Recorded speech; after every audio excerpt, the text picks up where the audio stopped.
राधे राधे, श्री शिवाय नमस्तुभ्यम। और सभी लोग कैसे हो? और जिसका भी जन्मदिन हो लिख दिया करो, या किसी को अपना मूलांक पूछना है या भाग्यांक पूछना है तो पूछ सकते हैं कमेंट बॉक्स में। और आजकल देखो, जैसे आज मोरारी बापू का बहुत चल रहा है, क्योंकि 3-4 दिन पहले उनकी पत्नी का देहांत हुआ था। और उन्होंने अपनी पत्नी की मतलब 3-4 दिन बाद ही उन्होंने कथा करनी शुरू कर दी।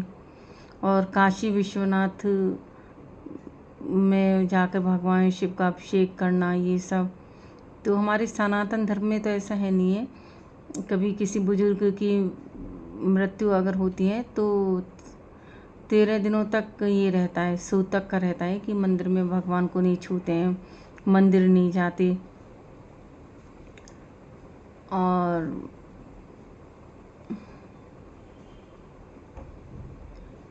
मंदिर नहीं, सूतक में मतलब ये सब रहता है। तो अब मुरारी बापू जी इतने ऊंचे संत हैं, अब उनको ये सब मतलब नहीं करना चाहिए, क्योंकि मुरारी बापू एक बहुत पुराने संत हैं। तो लेकिन काफ़ी संत लोग इस बात में अब ऑब्जेक्शन कर रहे हैं, है ना, उनके बारे में कह रहे हैं। तो मुरारी बापू जी को इन सब बातों का ध्यान रखना चाहिए कि किस तरह से जब उनकी पत्नी का देहांत हुआ तो उनको 13 दिन तक मंदिर नहीं जाना चाहिए था। और कथा वगैरह भी नहीं करती, क्योंकि कथा जहाँ होती है राम कथा, उसमें हनुमान बाबा तो ज़रूरी आते हैं। और वैसे भी नवग्रह बनाते हैं, पूजा पाठ जैसे करते हैं, तो और भी भगवान को स्थापित करते हैं। तो सूतक में तो ये नहीं चलता है। तो मुरारी बापू को ध्यान देना चाहिए। लेकिन काफ़ी कथा वाचक भी इसलिए ऑब्जेक्शन कर रहे हैं। महामंडलेश्वर विमुक्तेश्वर जी महाराज ने भी इस पे ऑब्जेक्शन किया था।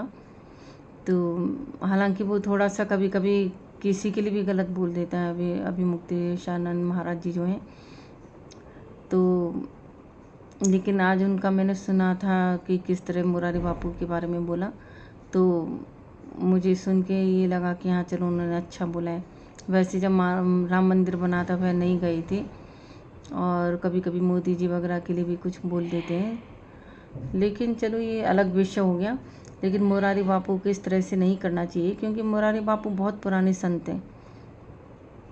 जब हमको ध्यान है कि करीब काफ़ी साल हो गए, 30 साल से भी ज़्यादा हो गए, तो इनकी कथाओं में पहले इतना मतलब आनंद बरसता था, सनातन धर्म का बोलना, और बहुत अच्छी कथा करती थी। तो पहले तो टेप रिकॉर्डर होते थे, कैसेट्स होती थी, वो लगा के कथा सुनते थे। बहुत सारी कैसेट्स भी थी इनकी। और लेकिन अब तो मैंने कई वीडियो इनके देखे तो मौला मौला करते हैं, तो जो कि शोभा नहीं देता। क्योंकि इस बात पे तो मैं भी मुरारी बापू का मतलब रोकना चाहती हूँ इस बात को, कि मतलब जब वो सनातन धर्म में हिंदू धर्म को अपनाते हैं, हमारी भगवान की कथा करते हैं, तो मौला मौला कहने से कथाओं में कोई बात नहीं करना चाहिए। मौला मौला नहीं करना चाहिए हमारी कथाओं में। कभी भी किसी मुस्लिम को नहीं देखा होगा वो मस्जिद में जय श्री राम कहते हुए। किसी भी मुस्लिम को मस्जिद में तो क्या वैसे भी नहीं कहते ये लोग। तो मुरारी बापू तो एक उच्च कोटि के संत हैं, मतलब अगर मतलब अच्छे से रहें तो उनको मौला मौला ये सब कहना शोभा नहीं देता। और अभी कल भी मैंने उनकी वीडियो देखी थी, उसमें मुस्लिम लोगों से कह रहे थे कि तुम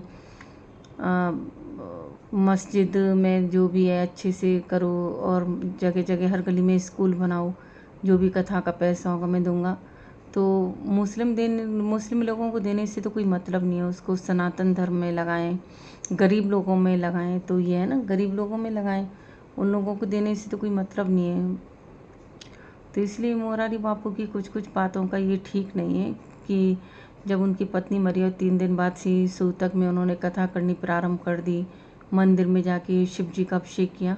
तो पहली बात तो मेरे एक छोटा सा चैनल है, शायद तक उन तक बातें नहीं पहुंच पाएंगी, लेकिन कभी भी अगर पहुंच पाएँ तो उनसे यही रिक्वेस्ट है कि वो अगर सनातन धर्म है तो अच्छे से सनातन धर्म को अपनाएं, क्योंकि 2 नाव में पैर रखने से फिर डूबने का डर रहता है। तो अच्छे से सनातन धर्म में रहें, और जो भी हमारे सनातन धर्म के नियम पालन हैं उनको अच्छे से करें। जय श्री राम, श्री शिवाय नमस्तुभ्यम।